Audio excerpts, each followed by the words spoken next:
নেতা আবার এক পর্যায়ে বলেছে এবার চট্টগ্রাম আমরা দাবি করব। আরে আপনাদের উদ্দেশ্য তো ভয়ঙ্কর খারাপ।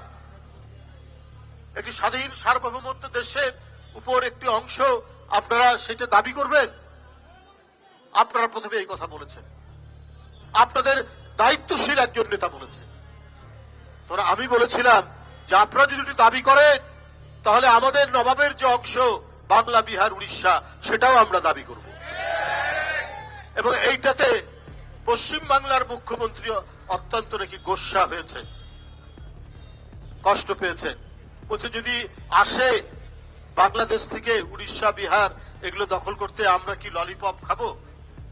তো আমিও বলে রাখি, আপনারা যদি চট্টগ্রামের দিকে তাকান দাবি করেন, আমরা কি আমলকি মুখে চুষবো? তা তো আমরা চুষবো না। আপনি মমতা ব্যানার্জি